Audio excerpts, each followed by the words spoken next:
दिल्ली से बड़ी खबर सामने आई है। नबी करीम थाना पुलिस ने देर रात गाजियाबाद से सनोज मिश्रा को गिरफ्तार किया है। यह गिरफ्तारी रेप केस के मामले में हुई है। पीड़िता पूजा शर्मा ने सनोज मिश्रा पर गंभीर आरोप लगाते हुए शिकायत दर्ज कराई थी। दिल्ली समाचार टीवी के संवाददाता प्रिंस जायसवाल ने इस मामले में बड़ा खुलासा किया है। चैनल की विशेष रिपोर्ट में पूजा शर्मा ने सनोज मिश्रा के खिलाफ अपनी आप बीती सुनाई। इस गिरफ्तारी से जुड़े नए तथ्य और खुलासे लगातार सामने आ रहे हैं। फिलहाल मामले में आगे की जांच की जा रही है।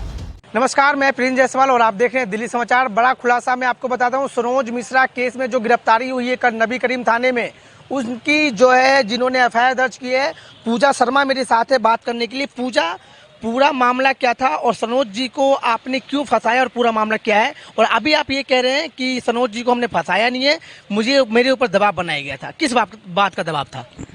नमस्कार, मैं Pooja Sharma the diary of waste Bengal की चीफ असिस्टेंट डायरेक्टर हूँ। दबाव ये था कि सनोज जी के कुछ पुराने दुश्मन थे जो सनोज जी का कुछ नहीं बिगाड़ पाए, तो हमारे बीच और सनोज जी के बीच जो झगड़े थे, छोटे मोटे घरेलू झगड़े, उनको उन लोगों ने उनमें आग डालना स्टार्ट कर दिया। और इसी बीच आती है महाकुंभ की मोनालिसा, जो जिस बेचारी गरीब लड़की को सनोज मिश्रा जी काम दे रहे थे, लोगों ने उसके नाम पर मुझे भड़काना स्टार्ट कर दिया कि तुम बेवकूफ़ हो, तुम्हारे साथ ये हो गया वो हो गया, तुम केस करो, ये है वो। बहुत मुझे मेंटली टॉर्चर करना स्टार्ट कर दिया। मुझ पर इतना प्रेशर बनाया कि जो चीज़ मैं नहीं कर सकती थी, मुझे उन लोगों ने एक एडवोकेट अवेलेबल करा दिया। और जो चीज़ें हमने नहीं लिखी उन लोगों ने वो अपने आप से लिख के, और क्योंकि मैं तो इतना जानती नहीं हूँ, इतनी ज़्यादा मैं पढ़ी लिखी भी नहीं हूँ, तो उन लोगों ने, मैंने साइन कर दिया कि भाई एडवोकेट है। जब मैंने बोला, जब वो एफआईआर मैंने पढ़ी हिंदी में, तो मैंने बोला कि ये जो जूस वाली बात लिखी गई है जिस पे 376 लगवा दिया गया, तो मैंने बोला कि मैम हमारे साथ ऐसा कुछ हुआ नहीं है। तो उन्होंने बोला कि आप परेशान क्यों? लड़ाई झगड़े की कंप्लेंट में 376 का मुकदमा दर्ज किया गया है। आपका कहने में का मतलब ये है? हाँ जी, हाँ जी, हाँ जी। यानी आपके बीच में सनोज मिश्रा जी के बीच में लड़ाई झगड़े थे जी, ठीक है ना, किसी बात को लेकर, लेकिन वो मामला जो है क्षेत्र में तब्दील हो गया। ये किसने किया? ये एडवोकेट, मैं, उनका नाम अनीता उपाध्याय नाम है, जिनसे मेरा कांटेक्ट रवि सुधा चौधरी ने कराया था कि बहन सुधा चौधरी कौन है? रवि सुधा चौधरी सर, काशी टू कश्मीर एक मूवी थी सनोज मिश्रा जी की, उसके प्रोड्यूसर थे, जिसकी उन्होंने फीस नहीं दी थी सनोज मिश्रा को। तो उसी चीज़ को लेके उन दोनों के बीच झगड़ा था, जो भी था उनका पर्सनल मामला था वो। तो सनोज मिश्रा की दुश्मनी उनसे थी, लेकिन उन लोगों ने टारगेट मुझे बना लिया। ऐसा षड्यंत्र रचा उस ग्रुप ने कि उस षड्यंत्र का शिकार मुझे और सनोज को दोनों को कर लिया। उन लोगों ने एक ऐसी एफआईआर कॉपी बनाई, ऐसी एक्सपर्ट के पास भेजो, ये चीज़ें मैंने नहीं लिखी, उन लोगों ने लिखवा के ऐसी कर दी कि अगर मैं बैक होती हूँ तो मैं जेल जाऊँ, और अगर मैं बैक नहीं होती हूँ तो सनोज जी को तो जेल हो ही गई है। आप एक बात बताइए कि जो कंप्लेंट आपने दिया नहीं तो उसको पुलिस स्वीकार कैसे कर सकती है? क्या आपने तो सिग्नेचर किया होगा ना, और कंप्लेंट आपने किया भी तो किसी भी हाथ पे किया, और आपने जो कंप्लेंट दिया थाने को उसमें क्या लिखा हुआ था? आप एक बार दर्शकों को ये बताएं और ये खुलासा ये करें कि हमारी लड़ाई जो है इस झगड़े से थी और इस पे मामला हुआ, लेकिन 376 जो सनोज मिश्रा जी पे लगाए वो किस लिए लगाए और क्यों लगाए और इसके पीछे कौन है? सर 376 जो लगा है, ये सिर्फ ये चीज़ें मैंने लिखी नहीं है, ना तो उन्होंने मेरा कोई रेप किया है और ना मैं ऐसा बोलूँगी। देखिए बड़ी बात है, सनोज मिश्रा डायरेक्टर जो मोनालिसा को महाकुंभ से उठा के ले गए थे, और एलिगेशन लगाने वाली पूजा शर्मा आज ये कह रही है कि हमने, मेरे साथ कोई रेप नहीं हुआ है। बड़ा खुलासा मैं आपको बता रहा हूँ दिल्ली समाचार टीवी पर। पूजा, फिर आगे क्या हुआ?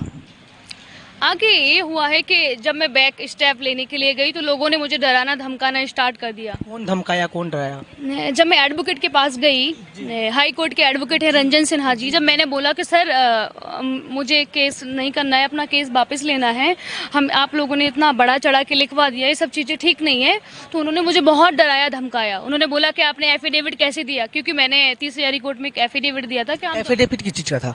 एफिडेविट इस चीज़ का था कि जो हमने केस किया था, केस में उस सनोज जी की एंटीसिपेटरी बेल के लिए हमने एक एफिडेविट लगाया था कि जो भी हुआ, जो भी चीज़ें हुई हैं वो हमारी मिसअंडरस्टैंडिंग में हुई हैं। हम लोगों के बीच जो भी छोटा मोटा झगड़ा था, दुश्मनों ने मुझे और भड़काया और उस टाइम मेरा दिमाग काम नहीं किया और उन लोगों ने इतना प्रेशर बना दिया, इतना मेंटली टॉर्चर किया मुझे, क्योंकि उन सब के पीछे बैठा हुआ है ना कोई दूसरा, खेल तो कोई और ही रहा था जो इतना बड़ा आपको षड्यंत्र। किस पे शक है, कौन कौन है इसमें, इस मामले में पूरा ये इस गिरोह में कौन कौन है?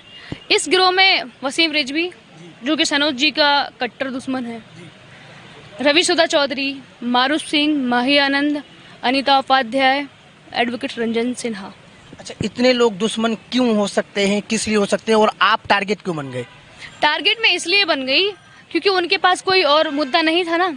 हमारे बीच दोनों के बीच छोटे मोटे झगड़े थे, उनको लगा कि मैं उनके साथ रहती हूँ तो इसी चीज़ का फ़ायदा उठा के और इस केस को हम मजबूत बना देंगे और सनोज मिश्रा उनसे अपने दुश्मनी निकाल के उनको जेल भिजवा देंगे। पूजा, आप कहाँ रहते हैं? हाँ जी, मैं मुंबई रहती थी, मुंबई गोरेगांव। और सनोज मिश्रा जी कहाँ रहते थे? सनोज मिश्रा जी मुंबई गोरेगांव रहते थे। क्या मैं आप- उनके साथ काम करती हूँ, मैं साथ रहती थी 4 कितने साल। साल से आप मैं साथ? 4 साल से साथ रह रही हूँ। हाँ जी। 4 साल में ऐसा किस चीज का लड़ाई था जो आप थाने पहुंचे और ये मामला 376 में तब्दील हो गया? लड़ाई झगड़े छोटे मोटे हर किसी के घर में होते हैं सर, वो तो फैमिली मैटर है। घर की बात, देखिए आप घर की बात कर रहे हैं, घर का बात एक अलग होता है और एक मालिक और नौकर के बीच बात अलग होता है। वो प्रोड्यूसर है, आप हीरोइन है, एनीथिंग पर्सन, अभिनेत्री है, कोई दिक्कत नहीं है। लेकिन 76 का मामला क्यों हुआ? नबी करीम थाने में शिकायत दी गई थी और वहीं पे पुलिस ने उनको अरेस्ट किया गाजियाबाद से। सर क्योंकि मुझे पता नहीं था, जो अनीता उपाध्याय ने जो हमारी एफआईआर में लिखवाया है कि मुझे जूस पिला के मैं बेहोश हो गई या जूस में कुछ मिला दिया, बेहोश हो गई, जो भी चीज़ें लिखी वो चीज़ें मैंने बोला था कि मैम ये चीज़ें मेरे साथ नहीं हुई हैं, बट उन्होंने बोला कि तुम्हारा केस मजबूत हो जाएगा, आप टेंशन मत लीजिए, मैं एडवोकेट हूँ, मैं तुम्हारी बहन हूँ, मुझ पर भरोसा करिए। लेकिन इस चीज़ का मुझे जरा भी अंदाजा नहीं था कि इस पर 376 लग जाएगी, क्योंकि मैं इतना नहीं जानती हूँ। एडवोकेट तो वो थी, मैंने भरोसा कर लिया, उसके ऊपर मैंने साइन कर दिया और जो उसने बोला मेरे को मैंने पुलिस स्टेशन में जाके लिखा दिया। आगे की मामला क्या हुआ? आगे का मामला ये है कि जब एफिडेविट देने के बाद तो सारे दुश्मन मेरे पीछे पड़ गए, बहुत बुरे तरीके से पीछे पड़े हैं, क्योंकि अब मैं एफिडेविट दे चुकी हूँ और अपना केस वापस ले रही, तो सारे दुश्मन जाग चुके हैं और मेरे साथ कुछ भी हो सकता है। डर किससे है पर्सनली डर मुझे वसीम रिजवी से भी मुझे डर है, रवि सुधा चौधरी से डर है, अनीता उपाध्याय से डर है, रंजन सिन्हा से डर है, मुझे सारे, और मेरे साथ कुछ भी हो सकता है। डर किससे है पर्सनली डर मुझे वसीम रिजवी से भी मुझे डर है, रवि सुधा चौधरी से डर है, अनीता उपाध्याय से डर है, रंजन सिन्हा से डर है, मुझे सारे दुश्मनों से डर है। कौन कौन सी फिल्म आप कर चुके? मैं गजनबी कर चुकी हूँ और the diary of waste Bengal कर चुकी हूँ, ये परफेक्ट मर्डर कर चुकी हूँ। आप कौन सी मूवी की तैयारी चल रही थी आप? The diary of Manipur.